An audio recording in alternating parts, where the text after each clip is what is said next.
जय हिंद साथियों, स्वागत है आपका आपके YouTube चैनल सॉल्व मैथ में। आज एसएससी सीजीएल मेंस की जो सीरीज है उसमें एक नई वीडियो लेके आए हैं। दो क्वेश्चन लेके आए हैं, पहले खुद से सोल्व करें फिर सॉल्यूशन देखें। चलिए क्वेश्चन करते हैं। ए बी एक कोड दी हुई है इस सर्कल की जिसका सेंटर ओ है। ए बी को आगे प्रोड्यूस किया गया सी तक, इस प्रकार प्रोड्यूस किया गया कि O B equal to B C हो जाए। आप समझो ओ बी और बी सी जब इक्वल हैं तो इनके कोरस्पॉन्डिंग एंगल भी इक्वल होंगे। ये एंगल वाई आ गया यहाँ से। उसके बाद ये बोलता है कि सी को ओ से मिलाया गया और इसको फर्दर आगे बढ़ाया गया डी तक, जो सर्कल को डी तक टच करती है। ठीक है, तो इसमें फिर एंगल ये बनता है ए ओ डी एंगल जो है ये निकालना है, ये एक्स है। चलिए अब आपको मैं जो जो ट्रायंगल दिखाता जाता हूँ वो आप देखते जाइए। In triangle B O C, triangle B O C में ये जो एंगल होगा ये इस ट्रायंगल का एक्सटीरियर एंगल होगा। इसका सम आएगा y प्लस वाई 2y। नहीं समझ में आए तो वीडियो को दोबारा देख लेना एक बार। ये भी आएगा 2y, क्यों? क्योंकि OB और OA इक्वल है। OB equal to OA equal to R, ये रेडियस है। ठीक है, तो ये आ गया 2y, ये आ गया 2y और ये था y और ये एक्सटीरियर एंगल था इस ट्रायंगल का। अब देखो इन ट्रायंगल AOC ट्रायंगल में देखिए एंगल जो x है वो इसका एक्सटीरियर एंगल है इस ट्रायंगल का। तो x की वैल्यू कितनी हो जाएगी 2y plus Y is equal to 3y। ठीक है दोस्तों, कितना आ गया 3y, आंसर 2। चलिए नेक्स्ट क्वेश्चन पे चलते हैं। ये अच्छा क्वेश्चन है। इस क्वेश्चन में मैं आपको एक कॉन्सेप्ट सिखाने की कोशिश करूंगा। आपको पहले से पता हो तो ठीक है, बट यदि नहीं पता है तो फिर भी देखिए।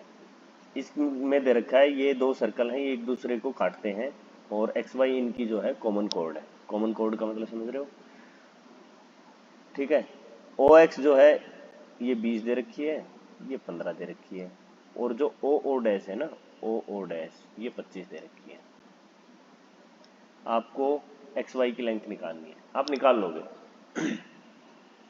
लेकिन जो इसमें समझाने की कोशिश मैं कर रहा हूँ वो समझे आप। ये जो डायग्राम मैंने साइड में बनाया ये वाला बनाया है, ये ओ ओ डैश और एक्स और वाई।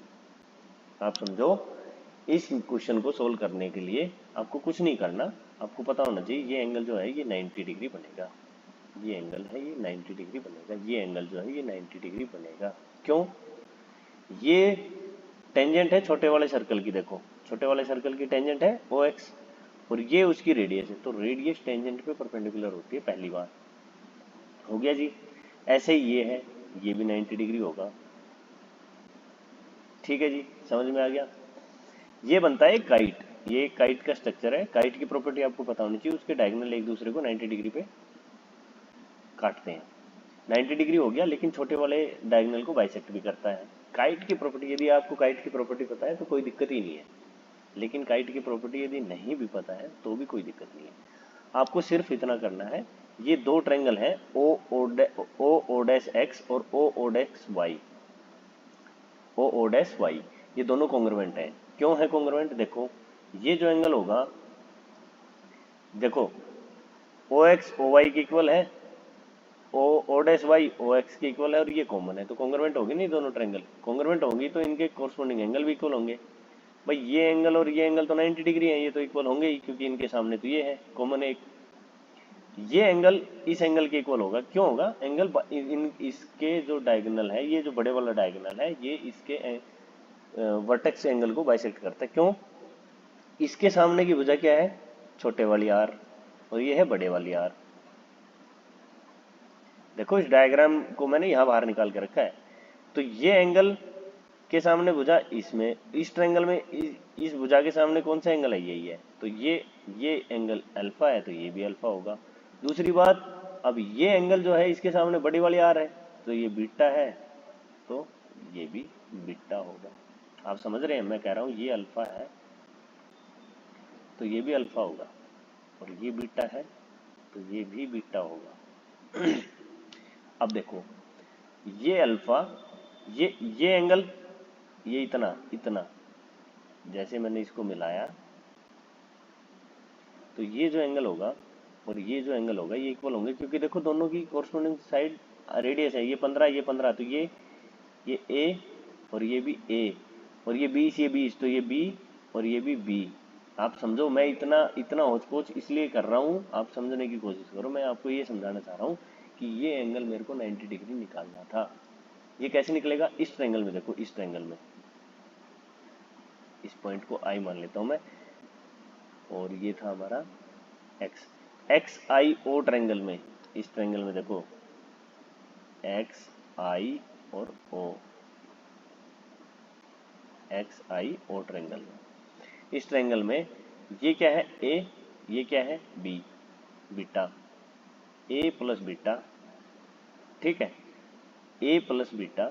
और एक एक काम करो, इस पूरी ट्रायंगल में देखो, आप उसको छोड़ दो, उसको छोड़ दो, इस पूरी ट्रायंगल में देखो, इन triangle X Y O dash, X Y O dash में देखना, ये ए, ये अल्फा, ये अल्फा, तो twice of A plus alpha क्या आ गया? 180 आ गया। तीनों एंगल का सम, ये तीनों एंगल का सम ए अल्फा अल्फा कितना आ गया? 180 आ गया। इस डायग्राम को भूल जाओ आप।